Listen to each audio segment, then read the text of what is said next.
Assalamualaikum warahmatullahi wabarakatuh. Selamat pagi anak-anak. Gimana kabarnya hari ini? Semoga kalian selalu sehat ya. Amin. Kali ini Bapak akan menjelaskan kepada kalian mengenai sejarah NKRI, proklamasi, dan juga Sumpah Pemuda. Slide selanjutnya ini adalah akan membahas mengenai sejarah NKRI. Sejarah terbentuknya Negara Kesatuan Republik Indonesia atau NKRI ditandai dengan dibacakannya teks proklamasi oleh Insinyur Soekarno pada tanggal 17 Agustus 1945. Namun, di dalam proklamasi itu sendiri terdapat berbagai rangkaian peristiwa yang melatar belakangi terjadinya proklamasi tersebut. Bagaimana kronologis lahirnya atau terbentuknya NKRI? Yuk kita simak bersama-sama. BWUPKI atau Badan Penyelidik Usaha Persiapan Kemerdekaan Indonesia atau dalam bahasa Jepang disebut Dokuritsu Junbi Chosakai yang didirikan oleh pemerintahan Jepang pada tanggal 29 April 1945 yang beranggotakan 63 orang. Kemudian selanjutnya, pada tanggal 6 Agustus 1945, sebuah bom atom meledak di kota Hiroshima, yakni di negara Jepang. Pada saat itu, padahal Jepang sedang menjajah Indonesia, jadi negaranya dalam keadaan kosong. Kemudian, pada tanggal 7 Agustus 1945, BPUPKI kemudian berganti nama pada tanggal 7 Agustus 1945 menjadi PPKI atau panjangannya adalah Panitia Persiapan Kemerdekaan Indonesia atau dalam bahasa Jepang disebut Dokuritsu Junbi Inkai. Kemudian selanjutnya pada tanggal 9 Agustus 1945 bom atom kedua kembali dijatuhkan di kota Nagasaki yang berada di Jepang, yang membuat negara Jepang menyerah kepada Amerika. Momen ini dimanfaatkan Indonesia untuk memproklamasikan kemerdekaannya. Kemudian pada tanggal 10 Agustus 1945, Sultan Syahrir mendengar lewat radio bahwa Jepang telah menyerah pada sekutu, yakni Amerika Serikat, yang membuat para pejuang Indonesia semakin semangat dalam mempersiapkan kemerdekaannya. Saat kembalinya Soekarno dari Dalat, Sultan Syahrir mendesak kemerdekaan Indonesia. Kemudian pada tanggal 15 Agustus 1945, Jepang benar-benar menyerah pada sekutu, yakni Amerika Serikat. Kemudian selanjutnya pada tanggal 16 Agustus 1945 pada dini hari, para pemuda membawa Soekarno beserta keluarga dan Hatta ke Rengas Dengklok dengan tujuan agar Soekarno dan Hatta tidak terpengaruh oleh Jepang. Wigana dan Mr. Ahmad Subarjo di Jakarta menyetujui untuk memproklamasikan kemerdekaan Indonesia. Oleh karena itu, diutuslah Yusuf Kunto menjemput Soekarno dan keluarga dan juga Bung Hatta. Soekarno dan Hatta kembali ke Jakarta. Awalnya ia dibawa ke rumah Nishimura baru, kemudian dibawa kembali ke rumah Laksamana Maida. Untuk membuat konsep kemerdekaan, teks proklamasi pun disusun pada dini hari yang diketik oleh Sayuti Malik. Kemudian selanjutnya pada tanggal 17 Agustus 1945, pagi hari di kediaman Soekarno, Jalan Pegangsaan Timur nomor 56, teks proklamasi pun dibacakan tepat pada pukul 10 waktu Indonesia Barat.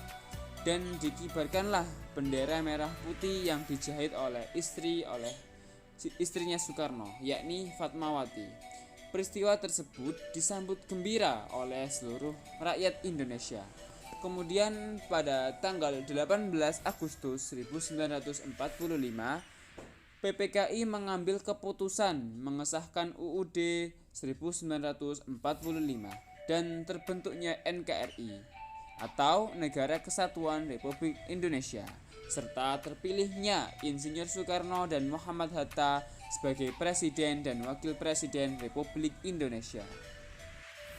Teks proklamasi berbunyi, "Kami, bangsa Indonesia, dengan ini menyatakan kemerdekaan Indonesia. Hal-hal yang mengenai pemindahan kekuasaan dan lain-lain diselenggarakan dengan cara seksama dan dalam tempo yang sesingkat-singkatnya. Jakarta, 17 Agustus 1945. Atas nama bangsa Indonesia. Soekarno-Hatta." Sumpah Pemuda. Peristiwa Sumpah Pemuda berlangsung pada tanggal 27 hingga 28 Oktober 1928 di Batavia atau Jakarta.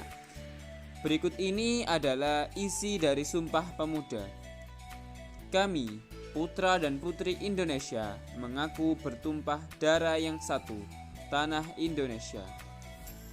Kami, putra dan putri Indonesia, mengaku berbangsa satu, bangsa Indonesia. Kami, putra dan putri Indonesia, menjunjung bahasa persatuan, yakni bahasa Indonesia. Makna dari Sumpah Pemuda adalah yang pertama, menyatukan perjuangan bangsa Indonesia. Makna Sumpah Pemuda bagi bangsa Indonesia yang pertama yaitu menyatukan perjuangan bangsa Indonesia. Perjuangan bangsa Indonesia ini tidak lepas dari yang namanya pemuda. Perjuangan para pemuda dalam mendapat kemerdekaan sangat besar. Kala itu, pemuda dan pemudi tokoh Sumpah Pemuda telah mengorbankan waktu, tenaga, pikiran, moral, bahkan harta benda demi menyatukan bangsa Indonesia. Tanpa makna Sumpah Pemuda serta perjuangan pemuda dan pemudi kala itu, mungkin saja Indonesia tak mencapai kesatuan untuk melawan penjajah negeri. Para pemuda-pemudi terbukti berhasil menyatukan keutuhan Indonesia. Kemudian yang kedua yaitu menumbuhkan rasa cinta kepada tanah air. Kemerdekaan Indonesia didapatkan dari perjuangan ratusan tahun yang melibatkan pengorbanan nyawa dan harta benda rakyat. Begitupun dengan makna Sumpah Pemuda. Sumpah Pemuda pun menyumbang pada gerakan kemerdekaan sebagai cerminan rasa cinta pemuda-pemudi bangsa Indonesia. Tindakan yang nyata dan tulus merupakan wujud dari rasa cinta kepada tanah air, termasuk pula mencintai keragaman budaya, agama, dan masyarakat. Kemudian selanjutnya yakni mendorong semangat juang generasi muda. Ketika membaca isi Sumpah Pemuda, kita akan merasakan semangat pemuda-pemudi pencetus Sumpah Pemuda. Semangat dalam isi Sumpah Pemuda dapat menjadi contoh bagi generasi muda masa kini untuk mengambil langkah dan melakukan sesuatu bagi bangsa Indonesia. Memaknai Sumpah Pemuda dengan mendalam dapat menumbuhkan semangat juang, mendapatkan suatu tujuan. Semangat terus berkobar sekalipun banyak rintangan seperti yang dilakukan generasi terdahulu. Kemudian selanjutnya yakni menumbuhkan rasa bangga akan bahasa Indonesia. Bahasa Indonesia itu sendiri merupakan bahasa pemersatu bangsa. Masyarakat Indonesia menggunakan bahasa Indonesia untuk berkomunikasi. Bahasa Indonesia merupakan bahasa resmi yang telah tercantum dalam Undang-Undang Dasar Republik Indonesia atau Undang-Undang Dasar yang biasa kita singkat UUD 1945 pasal 36.